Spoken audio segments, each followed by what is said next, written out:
l'eau, c'est la vie. Sans eau, il n'y a pas de vie. Et c'est l'essence même de la vie. C'est l'essence, c'est l'énergie, c'est le fluide, c'est tout. Sans eau, on n'est rien.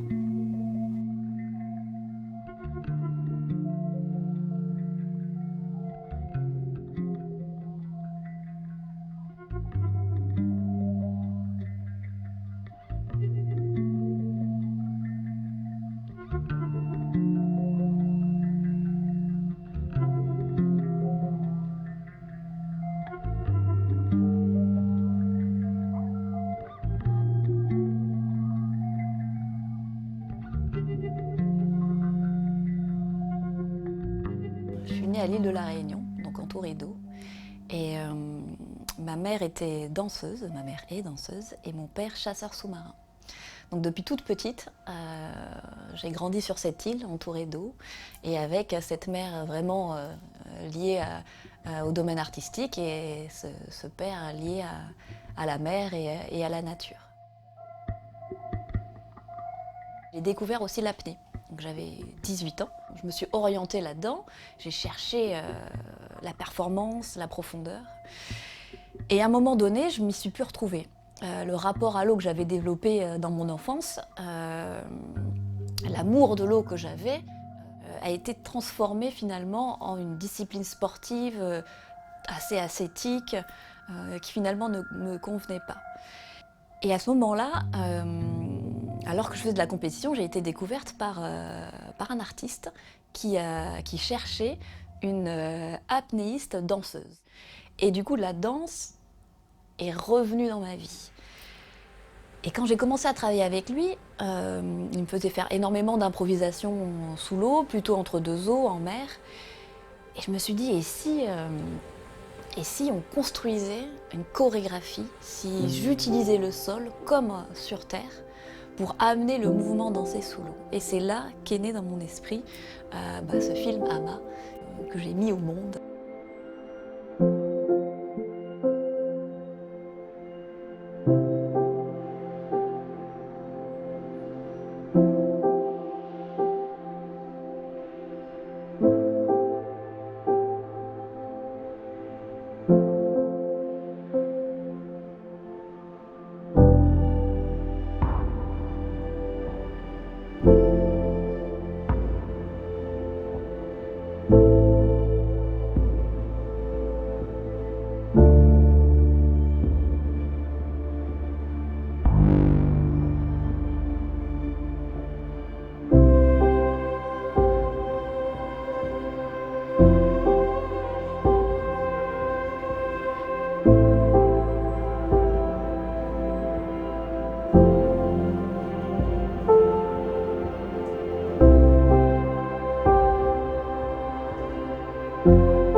La danse est un moyen d'expression fantastique.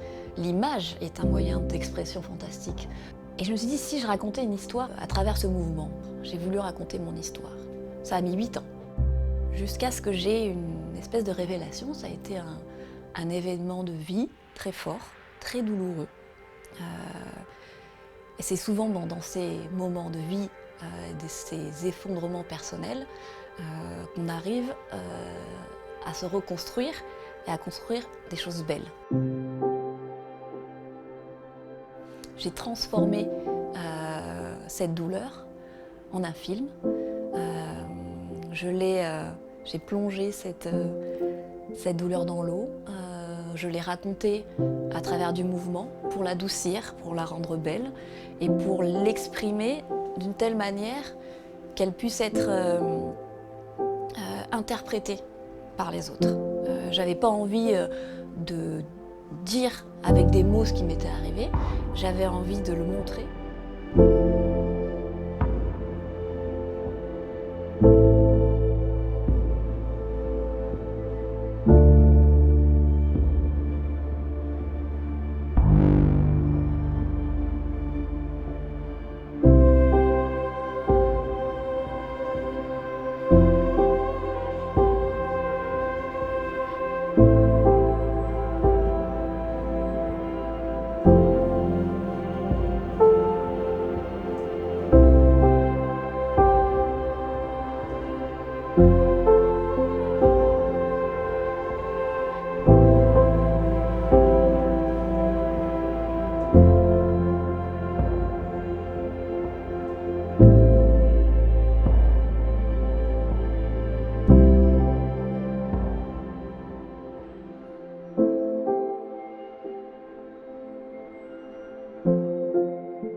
Grâce à la danse, je me suis détachée de la performance et je suis revenue à un essentiel de ma vie qui est la créativité.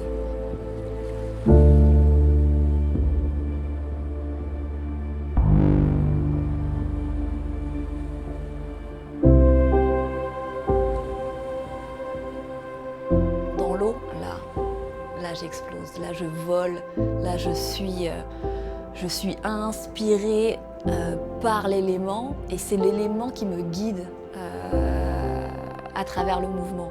J'ai pas besoin de réfléchir, c'est tellement agréable de se laisser porter par l'eau, de sentir aussi cette espèce de résistance de l'eau, comme si on était à l'intérieur d'une force qui vous guide.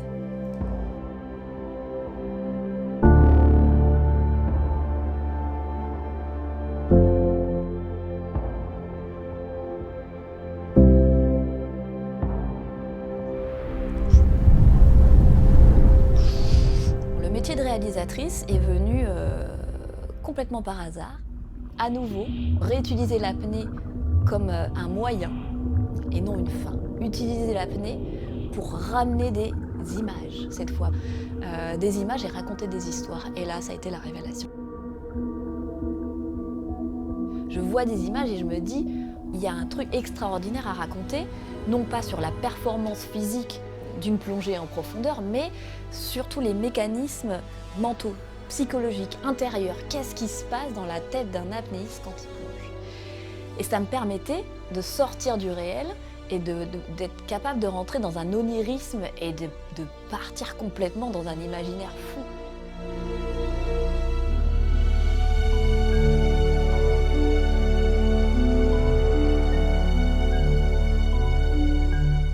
Dans l'apnée, finalement, on atteint, comme en méditation, ce moment de suspension où on est dans un moment d'éternité.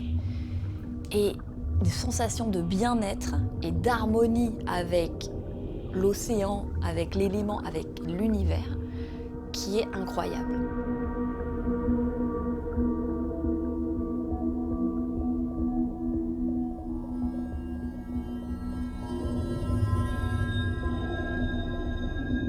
Tout est à son minimum, tout est au ralenti.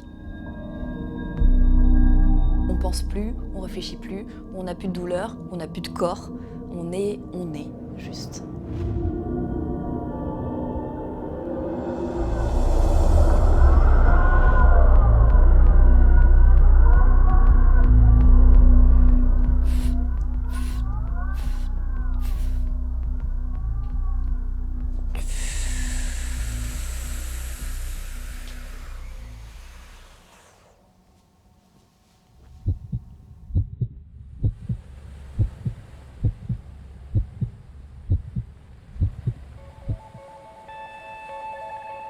Il y a beaucoup d'activités qui utilisent la respiration comme moyen, encore une fois, d'atteindre une performance, d'atteindre le bien-être. Mais il n'y a pas de lieu dédié à la respiration.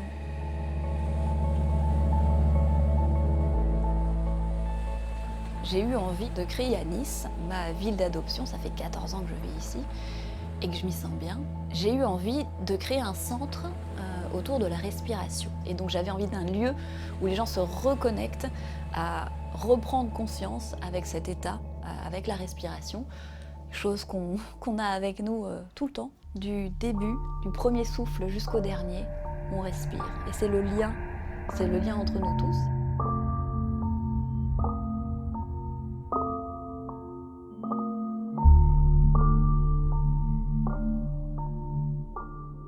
Pour moi, la sauvegarde de l'océan, parce qu'il faut bien prendre un combat dans la vie, est liée à tout le reste. Donc la sauvegarde de la nature, la sauvegarde de l'humanité et la sauvegarde de la vie.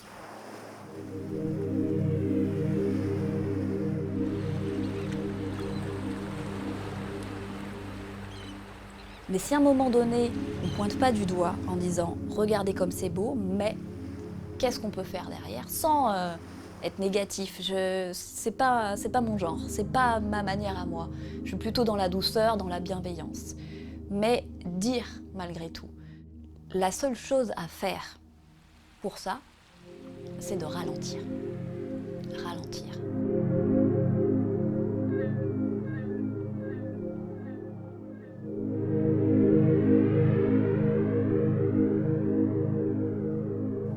Se poser et réfléchir et prendre le temps de se poser les bonnes questions, de faire les choses qui ont du sens et de faire moins.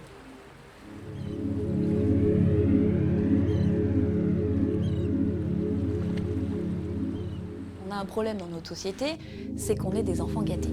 Maintenant, on a accès à tout. Et il faut revenir en arrière. Et il faut revenir à une simplicité. Et il faut reprendre conscience de ce qu'on peut faire et ce qu'on ne peut pas faire. On ne peut pas tout faire. Et il y a des choses magnifiques à faire autour de nous.